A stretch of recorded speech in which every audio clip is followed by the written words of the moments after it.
We are joined from Tucson by the new head coach of the Arizona Wildcats, Brent Brennan. Coach, we were talking about in your office. It's sort of to the left of your left shoulder. You've got this wall of photos that is, all the different points in your career. When you look at that stuff, and then you look at where you are, does it hit you how far you've come? You were the young guy, 2000 GA at Arizona working for Dick Tomey, and now you're running the whole thing. Yeah, it's hard to believe. But it's fun having those pictures up there. It's something fun for the players to talk about when they come in or ask questions about. I got my family up there too, so there's lots of questions they have. Well, who's that? Who's that? So it's just that kind of fun stuff. And we're swapping them out all the time. We're putting, I'm trying to add current pictures of players here, fun things that we're doing as a team here to, keep it fresh. Well, and how well have you gotten to know these guys? Because you came in January. It was a wild scenario where Jedd Fisch, leaves because Kalen DeBoer goes to Alabama. And so this was all after the national championship game last year, after the early signing day. How much time have you really had to get to know this group at this point? Well, I'd say we've done a ton of that just because, that was so important. People kept asking me like, hey, how come you're not offering this 26 quarterback or this class of 25 kid? And I said, well, because we're actively recruiting the 2024 team in Arizona. We were just getting to know each other, and it was fast and furious. And obviously there's a lot of turmoil, and they'd had a great season here, and there's a bunch of really good players. And, I think I was going through that. I was also empathetic with the players because I had just left the team at San Jose, and I know how that felt for me and for our team. And so, we spent a ton of time getting to know each other, and we're continuing to do so. We're having a lot of fun in the process. So I saw Noah Fifita, your quarterback, when he won the Steve Spurrier Award, and heard him talk about the decision to stay and the decision to try to rally everybody else into staying. How much did you have to work, on these guys to say, hey, look, this is what my program is going to be like. We would love to have you here, but how does that conversation go? Because I imagine you mentioned being empathetic. You just left a job too. So how do you handle those conversations? Well, yeah, I think, the first team meeting I had when I got introduced to the team, I just told them that let's start out with respecting each other. And over time, I'll earn your trust. And that was a good kind of an easy starting point for us. I didn't come in there talking crazy or like I had all the answers, because like I mentioned before, I was feeling, kind of the hard part of leaving San Jose and leaving the players that I had grown close with there. So it was just a matter of spending time with them, and that second day on the job, Noah brought a bunch of players to my office, and we just sat and talked for 2 hours. And I just let them ask questions. I said, whatever you want to know, go ahead. And when we were done, they said, I was like, how was that? They're like, oh, that was cool. Thanks, coach. I said, all right. Hey, thank you guys. And then the next day, and then I said, do you guys want to do this again tomorrow? And they said, yeah. And then they came in the next day, and it was the same thing. And, they all had questions, and some of them were funny, and some of them were, like simple, like what color cleats are we going to wear or whatever. But it was just, there was a real, just like trying to accelerate the getting to know each other process. And Noah Fifita is a special kid, man. Like anyone that's ever been around him, like he is everything that's right about college football. Everything. We're going to talk Game Time. We love our sponsor, Game Time, the place to get last minute tickets, the place to get your college football tickets for this year. If you're planning your college football travel, let's say you're an Arizona fan and you're looking at those games, those first two Big 12 games, at Kansas State, at Utah. So if you want to go to the Little Apple, new spot for you guys. By the way, Manhattan, Kansas is a fabulous town. Fabulous. Hit Varsity Donuts, hit up the chef for breakfast, hit up Radina's Bakehouse for coffee. You will love it. And that stadium gets going, especially when they're really good. So you could do that. You can go to Utah. You're used to Utah, but look, Salt Lake's a great town. Rice-Eccles Stadium, there are no bad seats. All of those seats on Game Time. You can look at where you'd be sitting. You turn your phone. It's like turning your head inside the stadium. You see exactly what your view would be. Couple of taps, that ticket is yours. And if you use the code Staples, you get $20 off your first purchase. So download that Game Time app, whether it's college football games that you plan to go to, concerts, comedy shows, you name it. They have tickets for all of it. Use that code Staples for $20 off your first purchase. Terms apply. So he has a show with Tetairoa McMillan, your amazing receiver, and they're friends from way back. But I was laughing because they were talking about the decision to stay, and T-Mac goes, "I just didn't want to move all my shoes," and then Noah says, "Hey, for an hour there, I was going to Washington, like I had decided to leave," and then he said it just sort of to pull on him the idea of maybe if we stay together, we all stay together. And for the most part, they did all stay together. And how did that process go as you were finding out, okay, they do want to stay? Yeah, that was just an incredible moment when, because it was Noah and T-Mac grabbed me in my office and said, "Hey, we want to talk to you." And so they broke it down for me, and it was really special. And I think the team is incredibly close, and Coach Fisch and that staff did a great job of recruiting quality young men and quality players. And that connection they felt, and I think also some of the the trials and tribulations that they've been through, right? They've been through some years of hard football and not playing good football. Then all of a sudden they had this magic year where everything takes off and goes goes right, and they're really, really extremely connected. And I think that part of it was something that they weren't willing to walk away from. As a new staff, how much does it help when you come in and you're talking about what that's within days of you coming in. So to find out that you've got that sort of veteran leadership on your team and it's going to be there for you this season. No, I think that's incredible. I think, Dwayne Aquina had a lot to do with the players staying here, Brett Arcee, some of the young coaches on staff. That carryover really, really helped. I think also the way the city of Tucson responded at that basketball game to the announcement of, all of those defensive backs choosing to stay, all those veteran leaders on defense choosing to stay. And then also Noah and T-Mac also that day. That part's really special about this place. It's just how the city of Tucson loves this, loves this university, loves our players. That's really, really special here. And I think they felt that. And I think they knew that was something that they might not be able to guarantee it anywhere else they went. So you had that experience as a young coach where you spent 1 year as a GA for Dick Tomey at Arizona.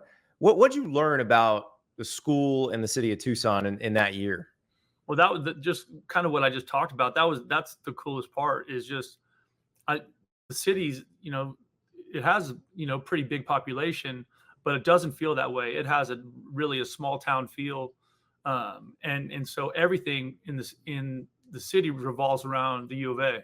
And that part of it, I think is special, because I just came from a situation where we are sharing that space with 4 pro franchises and 6 other universities. And it was a much different, dynamic in that community. But with it here, it's all about this, and it's all about Saturdays in the fall, or, basketball games or softball or baseball. I mean, just the city is so into what's happening on this campus. And I think that makes it a really special experience for the players. Speaking of those players, you mentioned how special Noah is. When you first get T-Mac on the practice field, what's going through your mind? I'm just blown away by his, so I'm a receiver guy by trade, right? That's what I coached. And so I had, remembered him in high school and then watched, we watched every Arizona game we could. My wife's an alum. My brother played here. I was just blown away by his body control and his route running and his ability to finish on the ball. It's unlike anyone I've ever seen. And, that part of it is exciting because, he's a playmaker, but he's also an intense competitor. And when you combine that stuff, you have a chance to do some incredible things. And, we talked earlier about that group, but I'm not sure people understand how big that group is of guys who were really key players on last year's team who have been, and you mentioned they've been through some tougher times. How important is it to have, third, fourth year players who have played a ton in this era of college football where, usually the first year coach coming in, you just don't have that. You're not going to get that. You're going to have to bring in guys from the portal who may have played somewhere else, but not people who've played together. Right. I think it's special, and I think that speaks to the culture the previous staff built here. I think it speaks to the culture of the University of Arizona, and then also who those players are, right? Big Jonah Savanea or, Jacob Manu, those guys, Gunnar Maldonado, Traden Stukes, just those guys being so connected and, really wanting to protect the team and protect the program. And that part of it, to watch that, right? Because I'm just kind of a, maybe a semi-active bystander, but it was amazing to watch them do that and to watch them support each other and want to be there for each other and want to keep moving forward together instead of being selfish or individuals and going their own way. Their desire to keep this team intact and to continue to play for the University of Arizona was really, really special. Now, you were going into a new league no matter what, because you were moving jobs, but now your team also going into a new league. What does that change for you? Does it change your recruiting footprint at all? Because you were recruiting California, the Arizona, was recruiting Arizona and kind of shifting into Southern California during the Pac-12 days. But does it shift your focus more east, or does it kind of stay where it was? No, I think first and foremost, we have to do an incredible job recruiting the state of Arizona. There's excellent high school football here. There's real talent. And so we have to do a great job in state. But I do think it gives us a chance to push into Texas a little bit. And, that's something that Arizona had done over the years. And I think now that we're going to be playing more games there, it just makes it a lot easier. And then I think we need to do a great job in Southern California, or excuse me, just California in general. And there's because the teams in California, they're going to be playing in different places too. And so I think Arizona can be a great destination for California kids because, all the teams that are playing college football in that state are, a lot of them are going to be going far away to play. And what's it like for you and a staff in the off season as you're getting to know a whole new bunch of opponents? I mean, is that basically everybody gets assigned, some teams and they have the off season breakdown, or how much research goes into who you've got to play way before you actually have to play them? That's a good question. I think that's a fine line because I think you can make yourself crazy breaking down games from last year, and teams in today's day and age, teams change so much year to year. Right. And so, by the time we get to, conference play, we'll have already played 2 games. And so I think most of the people were playing. So we're going to have 2-3 games on everybody, by the time we're getting ready to go. And that'll be a better indication of the team those, our opponents in the Big 12 are going to be. And so, we've definitely done our preliminary scouting reports and been through all that, but we're going to be much more focused on, what's happening in this season when we get to the season. And really right now, and the players, I'm driving them crazy with it and our staff, but all that matters to me is playing good football against New Mexico week 1. I know that sounds cliche, but you only get to play 13 and they all matter. They all count the same on the final ledger. And you can't do it any other way. And also, neither you nor your AD, Desiree Reed-Francois, who just got there, were around when they made that schedule and stuck you guys with at K-State and at Utah to start conference play. So you're getting hazed by the league, and that's okay, though. But you're right. Focus on the Lobos, and the other stuff will take care of itself. Yeah, we'll always be a 1 week at a time, football team. I mean, that's just we're gonna drill down hard on that. But you're right, and really the other one that's in there is another road game at BYU that's in that same month, and so that is 3 of those 4 games. I mean, those are 4 really good teams in a row there. But I also think the conference is really tough, and so you're going to have to beat good people if you want to be a good team, and so we got a lot of work to do. So, how excited are you to get back with this team? Because like we were talking about it, you don't really find a lot of teams in this day and age, in the transfer portal era, where there is this core. So I imagine a lot of the player-led workouts probably go pretty smoothly here. And you probably are getting an improved football team coming back to you when practice starts. Yeah, I would think so, just because the leadership of the team is so strong. There's just really good leaders at each position, and those guys are really driving the group. And so that part I can't wait to get back, right? We'll be back in, full swing in a couple of weeks here. But, once you get into it, there's no getting out of it, right? So it's really putting the onus on them to understand that player-led teams are the best teams to be a part of. And this time of the year, this is their time to lead, and this is their time to push. And they have to do the work and dive into that process to have a chance to get the results they want. So you had some interesting mentors in the business. You worked for Dick. I mentioned you were GA for Dick Tomey, but you also worked for Dick Tomey at San José State, and then Mike Riley at Oregon State. How did they help shape who you are as a coach? I think every coach I've ever worked for I've learned something from them that has helped shape who I am as a football coach. And I'm grateful for all of those experiences. Obviously the Coach Tomey family tree has been just such a critical group of men for me, but I'm lucky. There's so many guys that have helped me on this journey, and I feel so fortunate to be able to, be around, or to have been around them. And Coach Riley was just fantastic. We had a lot of fun coaching together up at Oregon State. And, him and Coach Tomey were so different because Mike was such an offensive football guy, right? I mean, yep. He was such an offensive guy, and where Coach Tomey was the other way, right? So yeah, Coach Tomey used to joke and say, someday during your journey, you might get promoted to defense. Like, he would tell the team that. Well, and the thing is, we've talked about your quarterback and your star receiver. You mentioned Jacob Manu and Gunnar Maldonado earlier. You guys have a lot coming back on defense as well. This is not a team that's always going to have to outscore people. No, we're excited about that defensive group, and I feel great about the coaching leadership on that side of the ball with Coach Aquina and the defensive staff. And so, we're excited.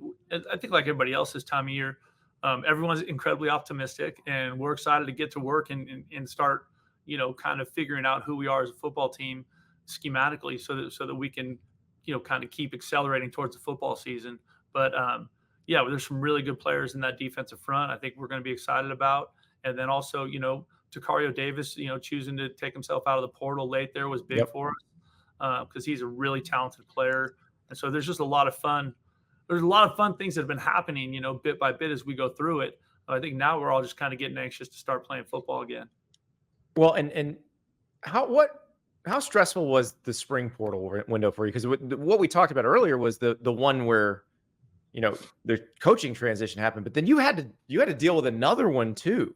Well, did you have to redo all of the sales pitch you had made, or at that point was it like, okay, you guys are here, good? Yeah, I would say that the head coaching portal was more stressful than the spring one.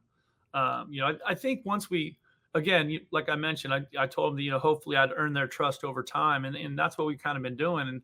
And as we, as we got on the practice field, and as they got a sense of what our meetings are going to be like, and what our staff's going to be like, and how our staff is going to coach and teach, and how we're going to, work together and care about each other. I think that helped make the spring portal not as big of a deal for us to work through. Well, that's what T-Mac and Noah had said. Their first impression of you, like that first meeting, so nice and mellow. So have they seen the non-mellow side by now, and they can still handle it? That's good. Yeah, I think that I'm always trying to just be honest with the players that we coach and the people that work with us here. So I just want to be straight up with them and tell them what we need to do to get better, and tell them what I think they're doing well, and just give us a chance to believe in each other and build that trust, and so that we can continue it to really push them, really push each other, and hopefully build a championship football team here at Arizona. Now, we mentioned that wall of photos. Right now, of the ones you got up, what's your favorite? Well, I gotta say it's the one of my wife and I, right? That's the slam dunk, right? That's the that's Layup, easy, beautiful. You passed the test. That's we're gonna make sure it wasn't you and Snoop Dogg. Now, the one of you and Snoop Dogg's with your son, so that's good right. too. Yeah, that's So, right. I do have a family in that one. That's true. well, you guys are business partners now because he's sponsoring the Arizona Bowl, so they Which got a is bowl so in your cool. stadium. Well, yeah, I mean, you have to understand, right? For a 50-year-old dude that was, his music was, a huge part of my life. It's pretty cool to have that bowl game coming here and to have him sponsor it. So I'm fired up for that. I think that'll be a great thing for Arizona. Well, that's what you were playing for UCLA as he is breaking huge, and he's the biggest star in LA at that point. So that's and you recruited his son, right? When you were at Oregon State. I did. What's the sales pitch like to Snoop Dogg, the dad? He was awesome. When he and I were talking about Cordell, it was all football. It was great. It was a struggle for me because I couldn't be a fan. I just had to be a football coach, and I'm talking to a dad, and that's what it was. And we had great conversations, and he's for someone who is as larger than life as Snoop is. He has this amazing, friendly, kind of like joyful demeanor, smiles, laughs. Like he's just a great guy to be around. What's the toughest question he asked you as a potential coach for his son? He asked me if I'd cuss out his kid. Really? Yeah. The man has sworn a lot in public.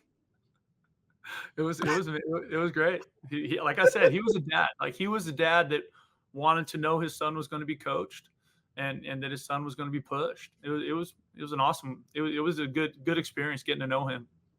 That, and it's funny. I'm asking you because it's Snoop Dogg, but I've not thought about it that way. That probably is it the most intense part of recruiting? Some of the questions you get from mom and dad. Yeah, I think so. I think especially now as we've kind of entered into this new world of transfer portal and NIL and all those things. But I also think at the end of the day, parents want to know that I'm going to care about their son, right? That he's going to graduate from school, that we're going to help him develop off the field as much as we are on. And so those aren't too hard. I've been doing it a long time now, right? So I've gotten some fun ones over the years, some funny questions, where you want to be respectful. So you're trying not to laugh really, but it's no names. What's the question you got that you're just like, I don't even know if I could answer this. Yeah, I had someone ask me if they could run on the field with the team. A parent. I was like, if it's Snoop, yeah, sure. Lil Wayne did it with Colorado last year. There you have it. Yeah, it was not Snoop. It was not him. I don't think he would do that. I think that kind of probably depends on the level of player we're talking about. Yeah. You might be able to run that up the flagpole if you're an assistant. That's right. I did not on that one. I was like, no, we're not doing that. Yeah. That's awesome, Coach. Thank you so much, and good luck in Las Vegas with all the questions you're going to get at Big 12 Media Day. I'm looking forward to it. It'll be great. Thank you so much for watching. Just a reminder, subscribe to this channel right here so you never miss an episode of Andy Staples on 3. And oh, by the way, watch all the other great videos on the On3 Sports YouTube channel.